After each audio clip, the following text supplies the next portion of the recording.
मीराबाई कृष्ण की भक्ति राजमहल छोड़कर भक्ति में लीन हुई। मीराबाई की कहानी। मीराबाई जिन्होंने भक्ति रस की अमर कवियत्री और कृष्ण भक्त की प्रतीक माना जाता है। भारतीय इतिहास और संस्कृति की एक महान विभूति थी। वे 16वीं शताब्दी की एक राजकुमारी थी जिन्होंने सांसारिक सुखों और ऐश्वर्य को त्याग कर भगवान श्री कृष्ण की भक्ति में अपना जीवन समर्पित कर दिया। उनका जीवन त्याग, प्रेम, संघर्ष और भक्ति की मिसाल है।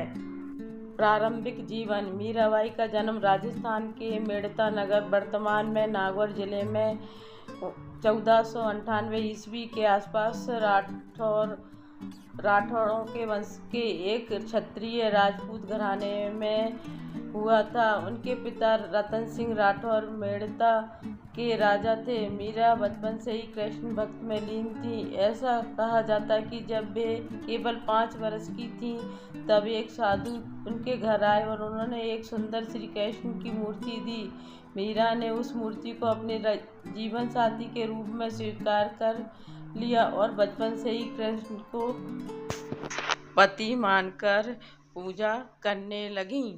विवाह और संघर्ष। समय आने पर मीराबाई का विवाह मेवाड़ के राजा राणा सांगा के पुत्र भोजराज के साथ कर दिया गया। वह एक राजनीतिक विवाह था जिसमें मीरा की इच्छा की कोई भूमिका नहीं थी। विवाह के बाद भी मीरा अपने आराध्य श्री कृष्ण की भक्ति में लीन रही। वे राजमहल की भव्यता और ऐश्वर्य कभी रस रम नहीं सकी। वे महलों में रहते हुए भी मंदिरों में जाकर साधु संतों की संगति करती, भजन कीर्तन में लीन रहती और जनसाधारण के बीच सहज भाव से रहती। उनकी इस भक्ति और समाज के नियमों से हटकर चलने वाली प्रवृत्ति को राज परिवार ने नापसंद किया। उनके ससुराल वालों ने उन पर कई प्रकार के अत्याचार किए। एक बार उन्होंने विष देकर मारने की कोशिश की गई, लेकिन ऐसा कहा जाता है कि विष का प्याला अमृत में बदल गया। दूसरी बार उन्हें सांप भेजा गया, पर वह भी श्री कृष्ण की कृपा से निष्क्रिय हो गया। भक्ति का मार्ग। मीराबाई ने सांसारिक संबंधों और सामाजिक मर्यादाओं की परवाह किए बिना श्री कृष्ण को अपना सर्वस्व मान लिया। उन्होंने भक्ति को जीवन का एकमात्र उद्देश्य बना लिया। वे अक्सर कहा करती, मेरे तो गिरधर गोपाला, दूसरा न कोई। उन्होंने समाज की रूढ़ियों को तोड़ा और एक स्त्री होने के बावजूद आध्यात्मिक मुक्ति और ईश्वर प्रेम का मार्ग अपनाया। उनके भजनों में आत्मा की पुकार है, एक प्रेमिका की पीड़ा है जो अपने प्रियतम कृष्ण से मिलने की तड़प रही है। उनका भक्ति मार्ग निर्गुण और सगुण भक्ति का अद्भुत संगम था।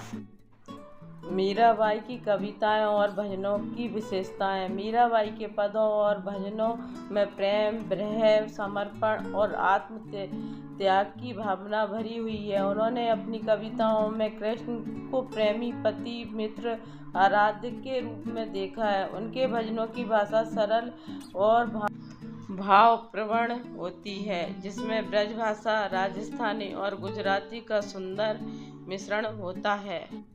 कुछ प्रसिद्ध पद हैं। पायो जी मैंने राम रतन धन पायो, मैं तो सावरिया के रंग में राची, बरसाने वाली राधिका। मीरा के पद केवल धार्मिक नहीं, वे एक स्त्री की आत्मा की पुकार है जो सामाजिक बंधनों को तोड़कर परमात्मा से मिलने की ओर अग्रसर होती हैं।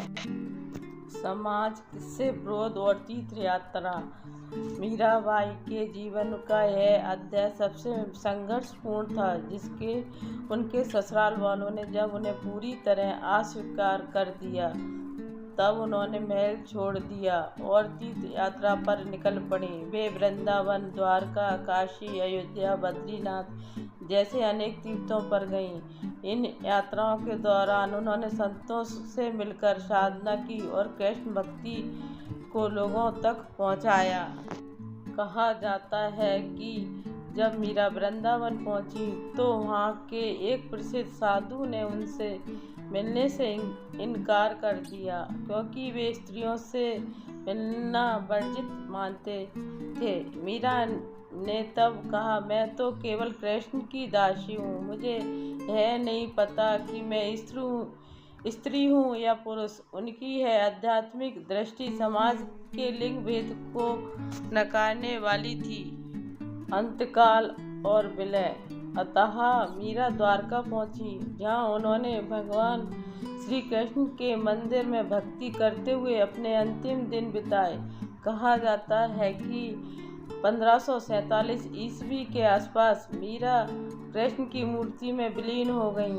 यह घटना द्वारका के रणछोड़ दास मंदिर से जुड़ी हुई है और आज भी लोग वहां मीराबाई की समाधि देखने जाते हैं। मीराबाई की विरासत। मीराबाई आज भी भारत की सांस्कृतिक चेतना में जीवित है। उनकी कविताएं स्कूलों में पढ़ाई जाती हैं, उनके भजन मंदिरों और घरों में गाए जाते हैं। उन्होंने यह सिद्ध किया कि भक्ति के मार्ग पर कोई भी बाधा आड़े नहीं आ सकती, न समाज की मर्यादाएं, न पारिवारिक बंधन और ना ही लिंग भेद। वे स्त्री शक्ति, आत्मसम्मान और आध्यात्मिक स्वतंत्रता की प्रतीक हैं। उनकी रचनाओं का प्रभाव केवल भक्ति आंदोलन तक सीमित नहीं रहा, बल्कि आधुनिक साहित्य, संगीत, नृत्य और थिएटर में भी मीरा का चरित्र चित्रण प्रेरणा का स्रोत बना हुआ है। निष्कर्ष। मीराबाई का जीवन एक साधारण स्त्री का नहीं था। उन्होंने प्रेम को पूजा बनाया, पूजा को साधना और साधना को मुक्ति का मार्ग। वे नारी स्वतंत्रता की प्रतीक बनकर उभरी, जिन्होंने पुरुष प्रधान समाज में अपने विश्वास, प्रेम और आत्मबल के बल को एक अद्वितीय स्थान प्राप्त किया। मीराबाई की कहानी केवल इतिहास ही नहीं, वह आज भी एक प्रेरणा है हर उस व्यक्ति के लिए जो सत्य, प्रेम और भक्ति के मार्ग पर चलना चाहता है। धन्यवाद। प्लीज़ मेरे चैनल को लाइक एवं सब्सक्राइब करें।